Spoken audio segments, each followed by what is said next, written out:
There's no problem too big or small, no issue too hot or cold, and no subject these gentlemen won't talk about.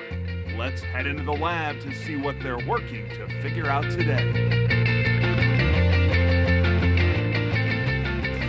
Let's get into it and get down to it. Welcome to Figure It Out. This is George Grumbacher. Joining us momentarily will be Centauri Minor, and helping us move from awareness to action today is Tim Kelley. Welcome, Tim. Welcome. It's a pleasure to be here, George. Thank you. We are here on the campus of Grand Canyon University, and there's been a lot of incredible stuff happening for as long as Grand Canyon has been here, but particularly over the past 4 or 5 years. Truly an amazing, really 7-8 years. Just a growth curve like no other university, certainly in the United States and probably in the history of universities worldwide. Really? Extraordinary growth. Nice. Absolutely. Okay. And to what do you attribute that?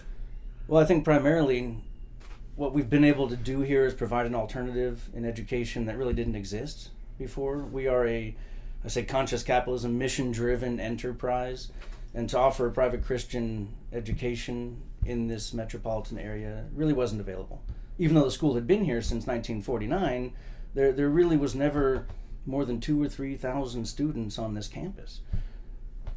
Now, since the leadership of Brian Mueller, the expansion, they were able to raise $250 million to reinvest back into this community. And by doing so, building an online platform that feeds the infrastructure of a community experience on campus, really unlike any other combination. If you look at a business model for universities, this is very unique. You have many traditional universities that have ground students, and that's the experience. And you have this new phenomenon, it's not necessarily new, it's been going on for 2.5 decades, but online education. The reality is that the profitability, so to speak, of online education is much higher. Yet those online students don't want to be just isolated in some ethosphere. They want to have a community connection. They want to be part of saying, that's my basketball team, that's my campus, this is where I go to pray in chapel, or whatever the case might be. And what we've been able to build here with now 20,000 students on our campus, with 12,000 kids living here, with a Division I sports facility. We took lacrosse, NCAA national championships last year. Dan Marley as a basketball coach. Jerry Colangelo is the head of our College of Business.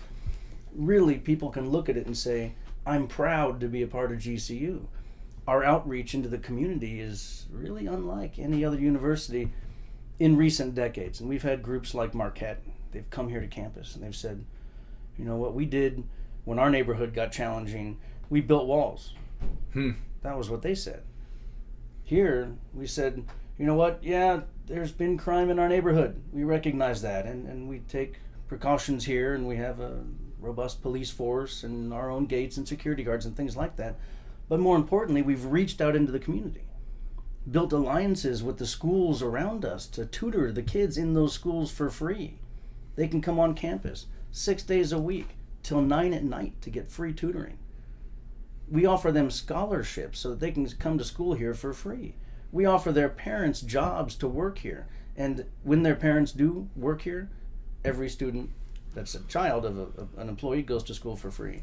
That, plus the Habitat for Humanity outreach, rebuilding 700 homes in this neighborhood, is unparalleled. Well, we have a lot to talk about and unpack all the success that you've had. Would you say that, I don't want to say that there was a blank canvas and the folks that were the leaders of the university looked into the future and had the vision to say, we can design this thing and make it special, almost like a master plan community, instead of like a school like Marquette, who already had a lot of this stuff in place, and then they weren't as nimble and able to be as visionary? Perhaps. I mean, schools have a lot of tradition. They have tenure, and they don't call it the ivory tower for no reason, right? I think there's an entrepreneurial spirit here at GCU that is unlike other traditional institutions. We're not afraid to recognize our particular tax status, and it's a way in which we can make ourselves more lean, more efficient, recognize that we haven't raised tuition in 9 years. Our students are paying the same tuition they did years ago. Just like all the other schools. That's not true. How many of us have kids that are accumulating debt? It's an unbelievable, I say, tragedy in society that debt. I think that is a tragedy. Yeah, and I think part of the mission here is to combat that and say we can offer an affordable alternative. And you referenced the tax status. What is different about GCU? GCU is a for-profit structure. That $250 million that they raised was from investors that took a risk and said, we think there's an opportunity there. There's a way in which we can serve an unserved community. And Brian Mueller was the man to make that happen. So Brian Mueller came over from the University of Phoenix, which is a prolific online university, and had the opportunity with Grand Canyon University, a brick and mortar university, to have the funding to be able to fund the growth and the awesome programs that we see here today. Right. And the amazing thing about that story is that, so we're not spilling out dividends and all these things, and I can't speak to all of those corporate strategy things. I'm just a lowly professor here. But the reality is that we've invested over $1 billion into this neighborhood, into this campus over here on 35th Avenue in Camelback, that not too many years ago was more of a hub for prostitution than just about anything else, if you ask any reputation, right? Mm-hmm. The reality now is that that's been almost eradicated. What you have here is a much safer neighborhood. Crime is down 30%. You have real estate values up 30%. You see the beautification of the neighborhood occurring not by displacing the people that are living here in the neighborhood, but by working with them, by having student volunteers work with Habitat to go across the street, knock on the door, and say, hey, we can help. The way the deal works with Habitat, if we can go into that now, is that essentially GCU, through multiple contribution mechanisms that we can get into, covers 2/3 of the cost of the reconstruction of a particular home. So a homeowner will be approached by a Habitat representative in conjunction with GCU, part of the teams, and they'll say, we noticed your home might need a new fence or a new roof or a new paint job or new windows or whatever the case might be. And we say, would you be interested in looking at what those services might mean for you, and all you would have to pay for is 1/3 of it. And so that's pretty much the deal. Habitat consistently is a hand up, not a hand out. And that's the way the program rolls out through the neighborhood. Once one sees how it works, and you see Brian Mueller out there and Stan Meyer and our whole business college, plus hundreds of students in purple shirts working side by side, shoveling gravel and tearing out fence posts and painting walls, it helps to build the camaraderie in the neighborhood. Yeah. And a reasonable 1/3 contribution to those improvements in a home, often you find that the energy savings alone on these upgrades more than pay for it. Just in round numbers, I don't know if you could tell me on average what that 1/3 oftentimes has been. So the averages are between $9,000 and $12,000 on a per project basis in each individual home. That's the total cost. Of that, the third, so $3,000 to $4,000 is typically what's paid by the average participating homeowner in this community. Got it. Yeah. Okay. Now we're looking, if I could say what we're looking at downtown, because we think this program, we call it neighborhood revitalization in Habitat. If you don't mind, give us sort of the thumbnail sketch of the impact you've had, how many homes you've done here. Right. You've already told me a little bit about that, but... So there's been so far 140 something homes done. The program's been alive for just almost 2.5 years since its rollout. The annual contributions now it started off seeded by Grand Canyon University for a donation of several $100,000, I don't remember the exact amount. That got the ball rolling, so to speak.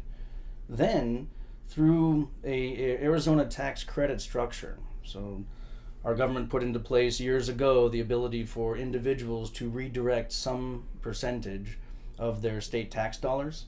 In the case of Habitat, it's up to $800 per married couple of your state tax dollar, your income tax, you can redirect to a particular charity. Habitat is the chosen charity that GCU offers to its employees on their onboarding.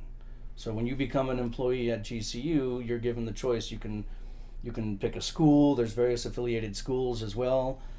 You can pick both. You can pick all. You can pick writing your own if you've got a school that you want to support or another charity or who knows what.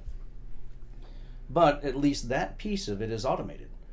So that every new employee in our participation rate, and I don't have the exact numbers, but it's well over half of all of our employees are participating in these contributions to Habitat for Humanity. That now provides $400,000 to $500,000 a year to rebuild the neighborhood. Wow. And that's every single year. And do you think that you're being so successful with that because of the nature of what Habitat for Humanity does? Do you think that it's building the camaraderie? I know from my experience what Habitat builds, you get everybody out there, and maybe it's folks that have a contracting background, maybe it's folks that have never swung a hammer, but there's something for everybody to do, and you're building community and team. Absolutely. I think Habitat, what it's built over the decades, and it wasn't founded by Jimmy Carter, although it was founded in Atlanta, which is where international headquarters are. There's over 1,400 affiliates across the United States. They are in more than 40 countries around the world. 1,400 Habitat affiliates. Wow. Absolutely. So the one here in Central Arizona, we're in fact consistently the number one affiliate in the country. We have a robust balance sheet. I love to say how sustainable we are, because to me, when you think of a charity, you inevitably think that I donate $1 and 80% goes toward the cause I'm hoping to facilitate, and 20% goes to administrators or whatever that particular mix is. In Habitat's case, it's actually the opposite. It's a multiplier effect. Every dollar that's donated to Habitat generates $2.83 of economic activity. That's incredible. It's amazing. Why? Because you have volunteer labor building up assets that actually better humans' lives in their homes. Health gets better. The participation in school, graduation, college rates, all of these things go up in a community because you have a home that's now better. Right. The financial mechanisms behind it are absolutely fascinating as well. We don't come in and undercut neighborhoods because we can build, on average, you might have a home, let's say it averages $200,000. We might be able, through all of contributions and labor, essentially have the homeowner step into that property for a mortgage of $100,000 to keep the math simple. However, the property is listed in the neighborhood as being sold at $200,000. So we're not pulling the neighborhood down. Nobody ever knows, oh, that house was a Habitat house. Yeah, it doesn't matter. It doesn't destroy the neighborhood. It builds value in the neighborhood across the board. And that's our standard build model. Our neighborhood revitalization program has really become a model across the country. Urban blight, because of simple fact that people have populated urban centers and then they move out. You have new homes being built on expanded suburban neighborhoods and the expansion of cities. Phoenix is a classic case. What is it, 50 miles from side to side in Phoenix? I'm sure.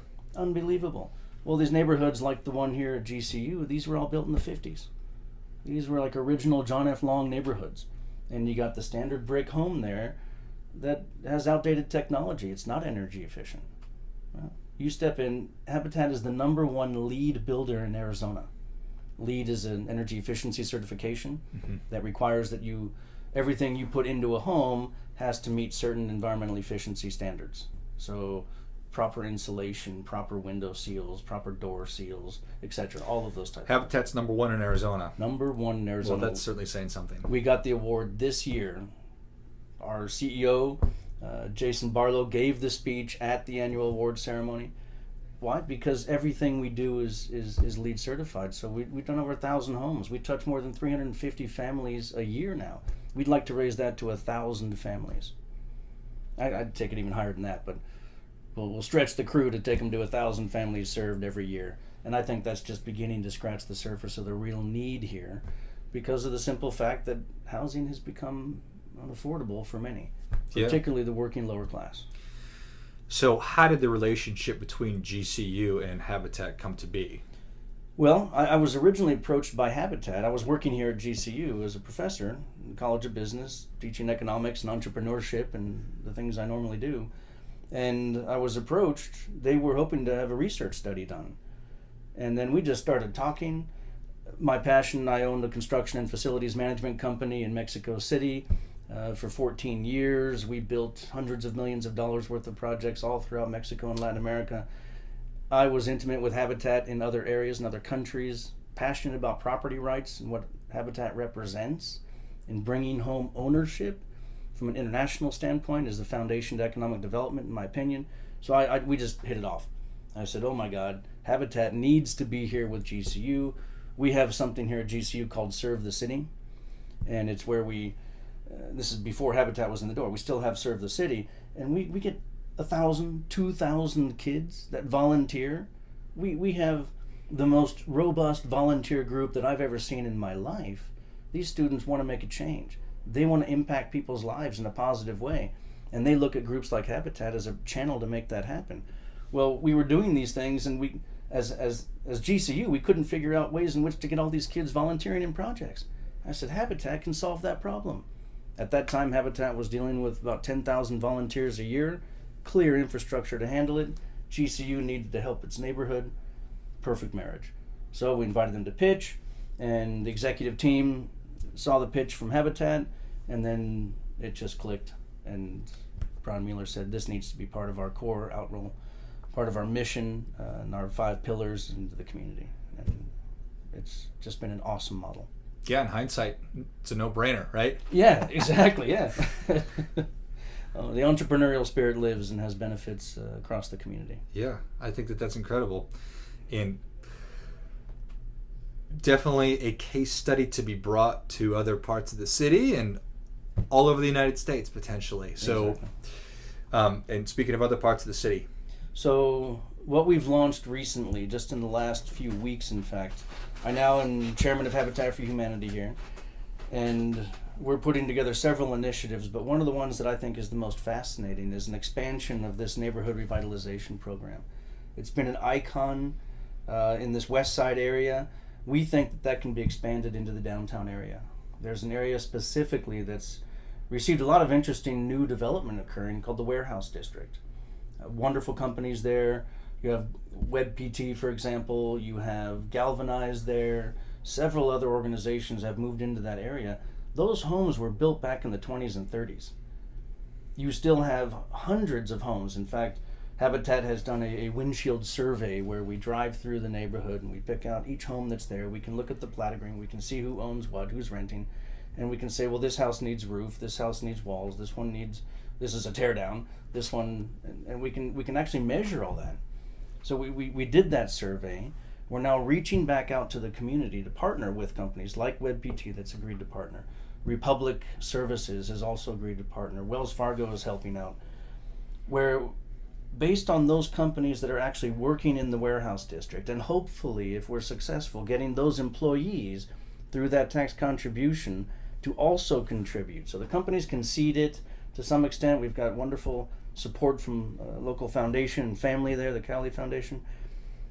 Once the employees begin to participate, really in 2 ways, hopefully contributing money through their tax credit, and second, by doing team building exercises like you experienced, where you get to go out with a group of people, maybe your business, maybe other businesses, maybe that are partnering with a local school in the neighborhood, like what is it, La Vista Academy, an awesome school it's a college prep down there. Granted, they're teaching kindergartners up through 6th grade, but it's all about college.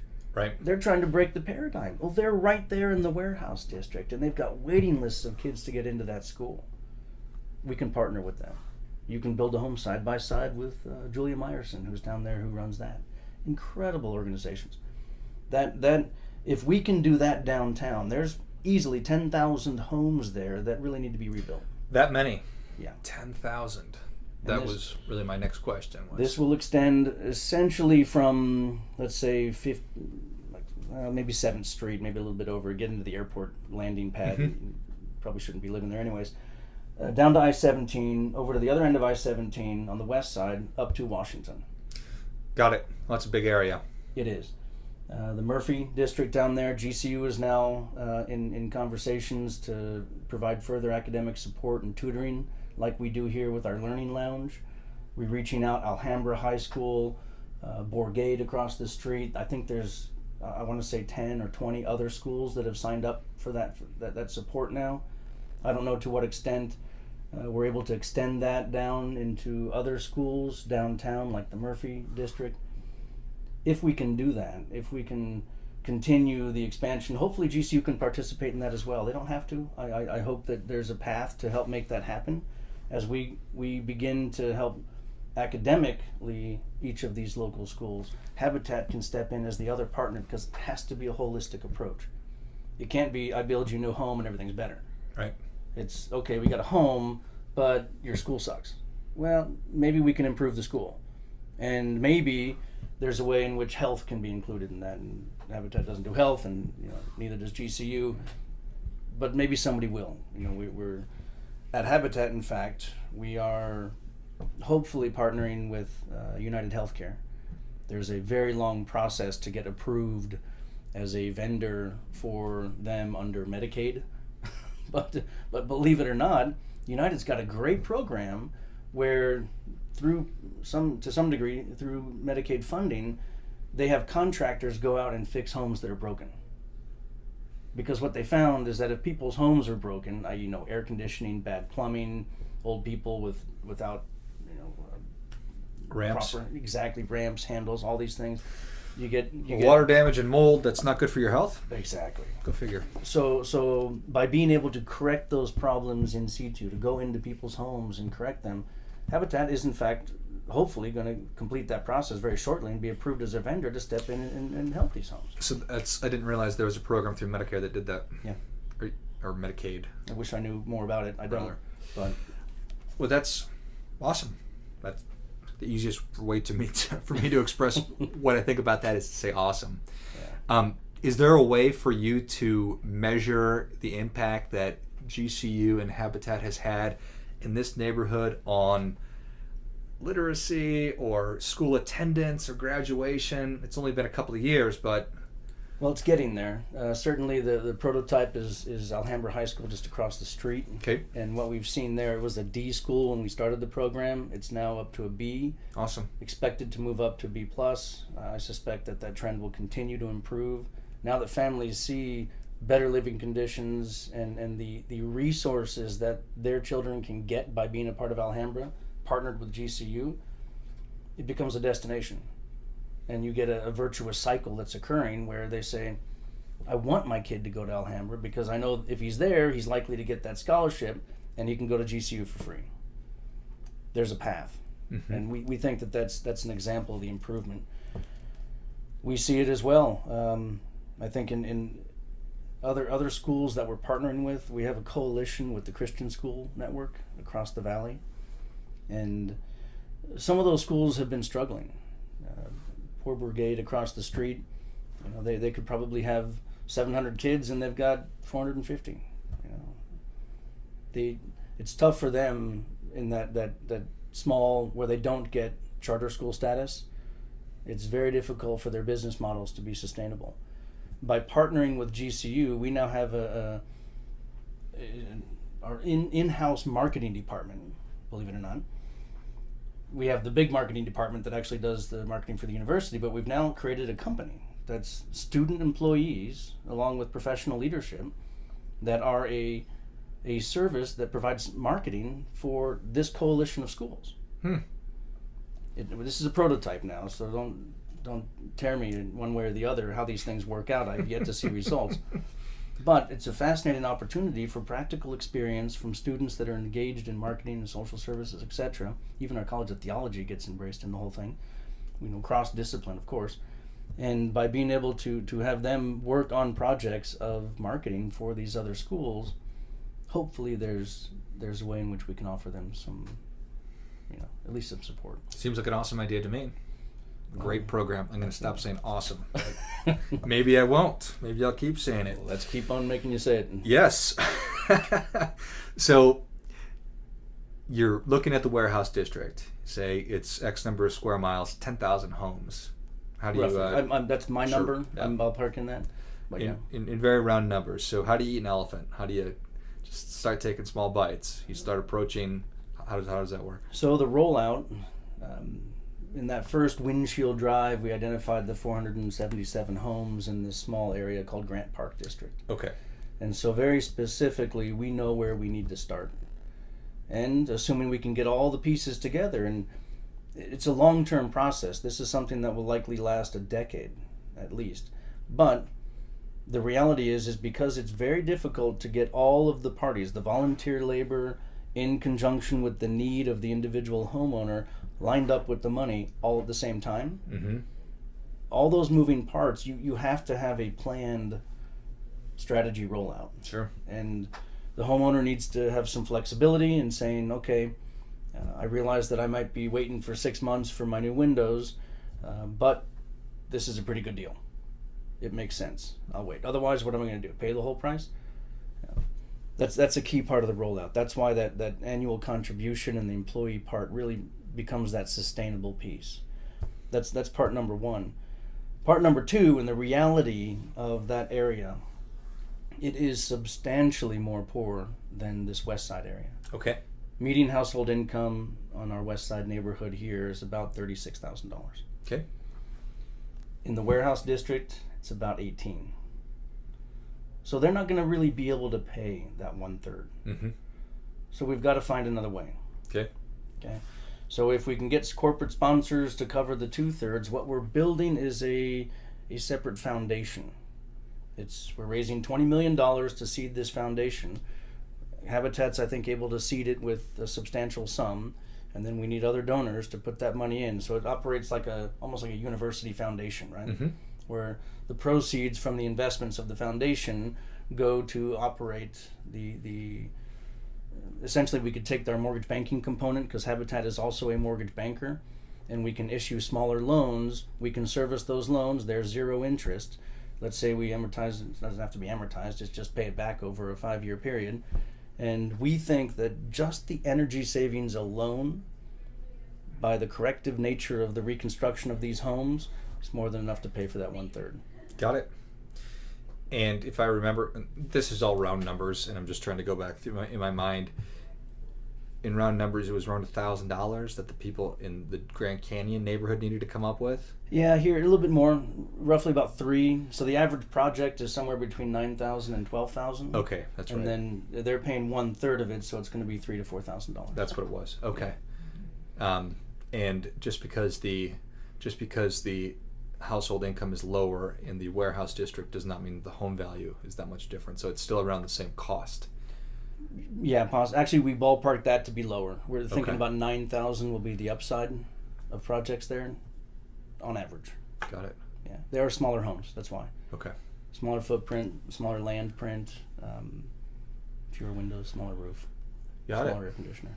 So getting all the pieces lined up and getting everything moving at the same time, and you're just the right guy for the job. Well, we'll see about that. But nonetheless, I get to have a lot of fun. I get to do what I love and work with amazing people. Right.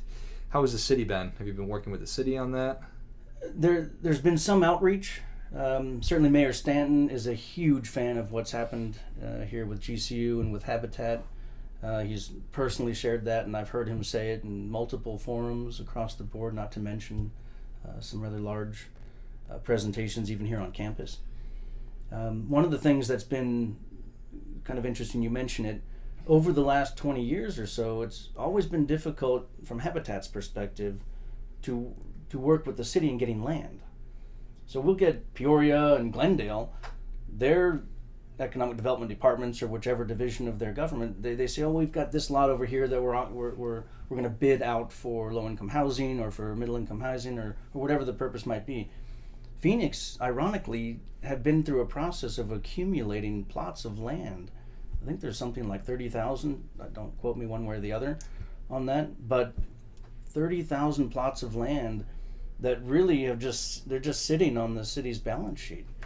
Just recently, they've begun to roll those out. I think partly because of the impetus saying, and Mayor Stanton in particular, and hopefully the city council, saying, let's start filling in these gray lots. Let's find ways to get these plots off the city balance sheet and back into the economy.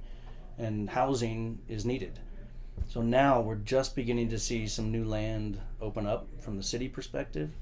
And Habitat can step in and we'll buy the land, hopefully at a discounted price because of the nobility of the cause, so to speak, and the economic development foundation that it represents.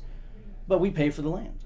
And then we build beautiful homes on them. Right. That are LEED certified. And people buy those homes and they pay a mortgage on that home. And that adds value. And they're paying taxes on the assessed value of that land, just like the neighbor is. So it's a good program. And I think hopefully the city will be, I'll say, more forthcoming in opening properties up for development. Got it. It seems to me that one of the drivers that makes this sustainable, and it seems to me because you said it, is that we are able to donate through our payroll or our Arizona state tax to this program. Yep. Is that true in other states? Do you know? I have no idea. I don't know other states that have a similar program or not. I know here it's a useful tool. It seems like it is. Yeah. And it seems like if you were able to package up what you've done and transport it to other places, it would be successful as well. But who knows? I'd love to see that happen. We'll go one step at a time. Right. Patience is are you a patient guy? Yes, I think my wife would say yes. I'm a very patient man. I guess it depends on the issue, but yes. Right. Well, and certainly something like this that requires long-term planning and foresight and vision probably does require a little bit of patience. So so much more to talk about, and we have a limited amount of time that I want to be cognizant of. Tell us a little bit about your work with Canyon Angels. So Canyon Angels is what we call an angel investor group. And angel investing is a category of investing. Sometimes we see it on TV like Shark Tank, but we're not with piles of money on the table.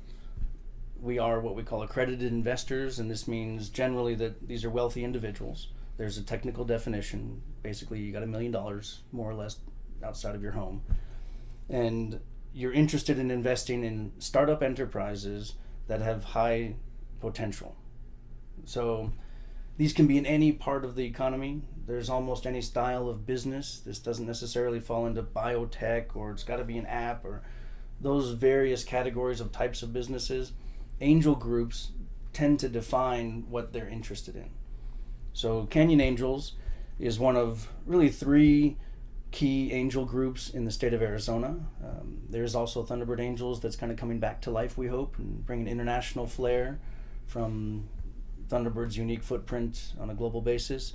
But here, within Desert Angels down in Tucson, they are a very robust group run by Curtis Gunn. They've got nearly 100 members, and they're one of the top 3 investor groups, at least as ranked by the ACA, the Angel Capital Association, in the country.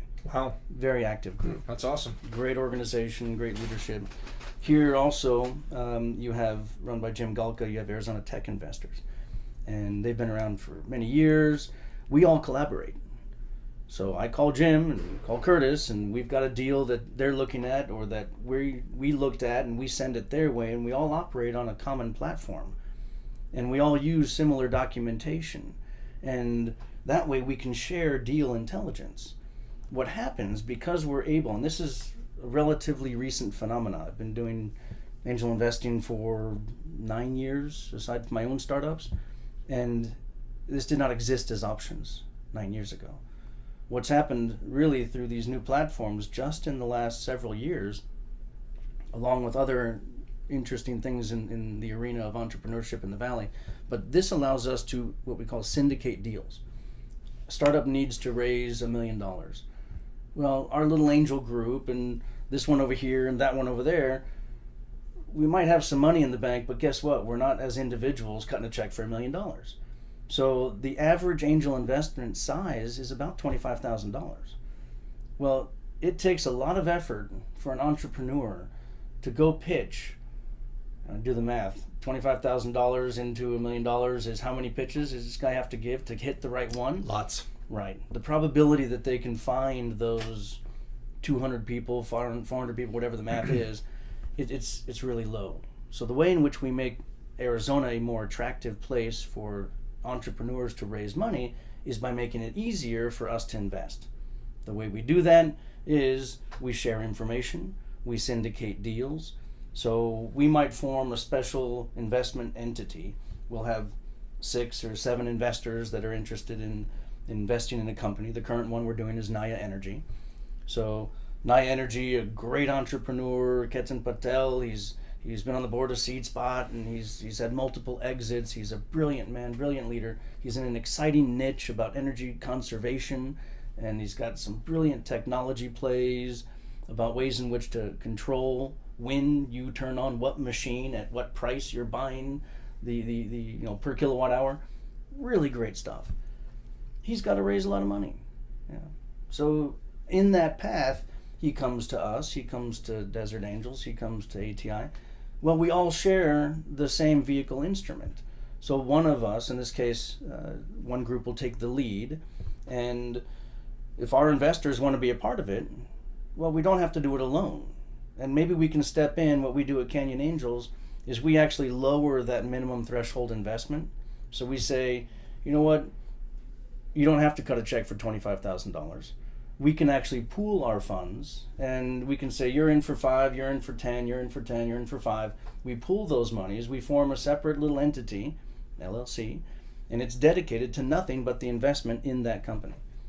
Now we get a benefit. Number one, you get to pool the funds, so you're not in this all alone. You get a single reporting entity up to that investment. Number two is that I get to piggyback on the due diligence that the other investors are doing.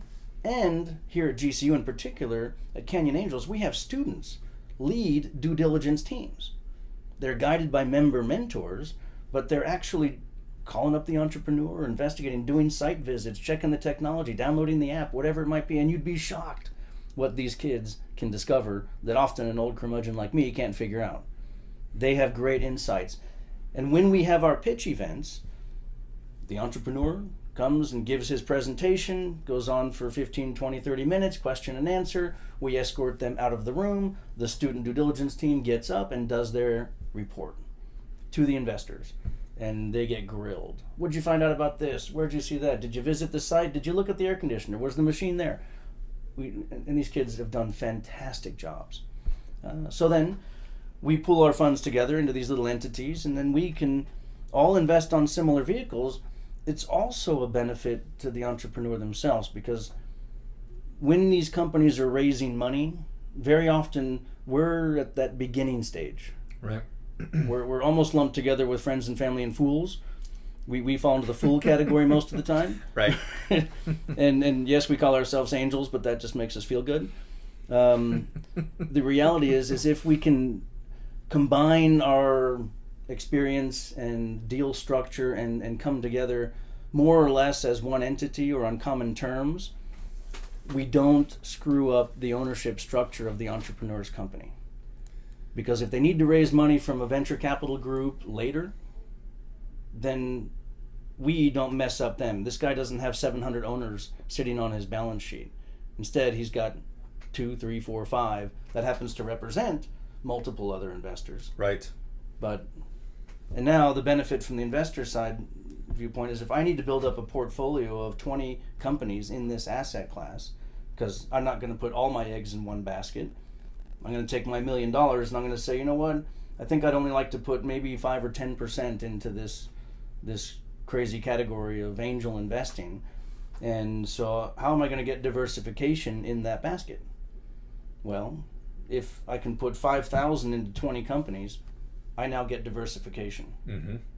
And I only expose 5 or 10% of my portfolio. That's the goal. And that certainly makes sense. And again, it's bringing all these parties to the table and having open and frank communication and honest communication. Yeah. It seems to be that maybe that's a superpower that you have, is the ability to bring parties together. I wouldn't say anything's a superpower, but with the momentum at GCU, starting Canyon Angels was really just a natural outcropping. really hadn't been an outreach.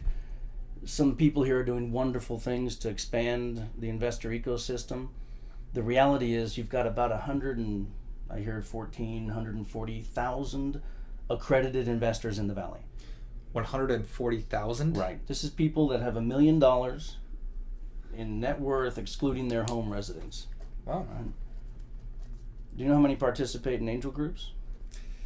Less than 10% of that, I bet. Just kidding. Less than a couple hundred. Yeah. I mean, really, Right. it's a fraction, not even scratching the surface. So, if we want to make this an active entrepreneurial ecosystem, we have to be able to offer entrepreneurs access to capital.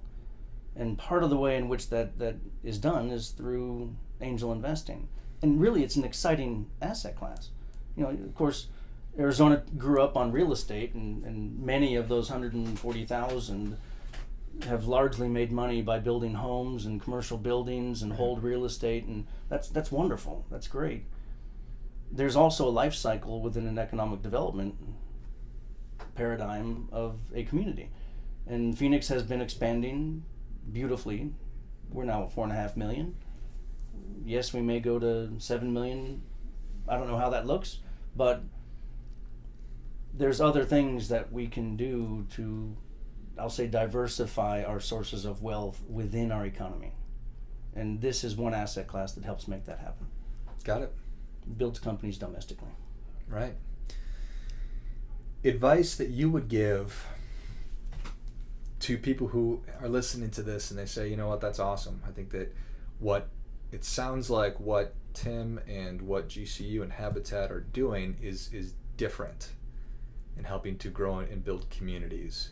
If they're listening and they say, I'd like to be involved with that growth or that work or the future work in the warehouse district, how can people get involved?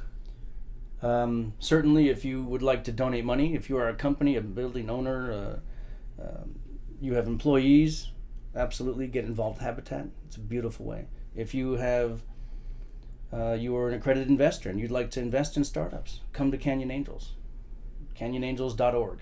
Website there, you can sign in as an investor. There's a volunteer hub from the Habitat. It's Habitat. FHFAZ. That's the website.org. I'll put it in the show notes. Yep, thank you. From that, you can actually, it's right there. You can sign up there. You can donate there to Habitat. You can pledge monies on a regular basis. Those are two fantastic ways to get involved. Maybe you want to teach entrepreneurship. Come see me. We need adjuncts. Nice. Maybe you want to be a mentor. Absolutely. You can have that too. Very cool. What advice would you give to an entrepreneur? Well, we use a couple of concepts here that I think it helps entrepreneurs to better understand whether or not they have a valid value proposition. And some of those tools, you call the business model canvas, minimum viable product, a lot of human-centered design, a lot of kind of buzz terms, but basically what they're trying to say to entrepreneurs out there is you don't need to go raise $1 million to test your idea.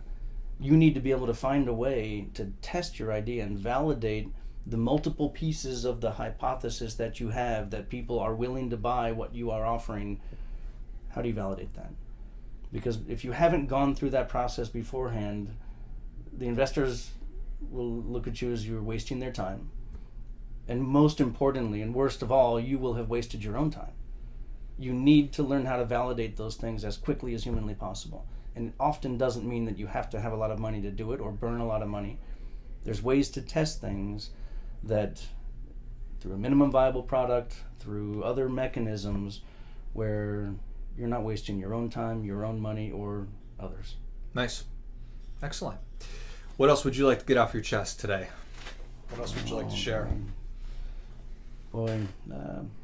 Come to a basketball game. Come see GCU's campus. 400 acres of amazing activity. These kids are unbelievable. Whatever people say about millennials, I don't know. Doesn't make any sense to me, but I will tell you that I'm absolutely overwhelmed with the generosity, the intelligence. Granted, they don't read a whole lot, but they are expert YouTube watchers and want to be engaged and challenged, and they want to solve problems more so than any other group I ever remember being a part of. So we got a good thing going on. Hope for the future. Absolutely. Excellent. It's very optimistic. Well, Tim, thank you much for your time. Thank you so much for your time and George, thank you. And all your insights. If you like what you've heard, please subscribe to the show. Tell a friend. Please feel free to share us on social media as well. And as always, keep questioning because the struggle is real.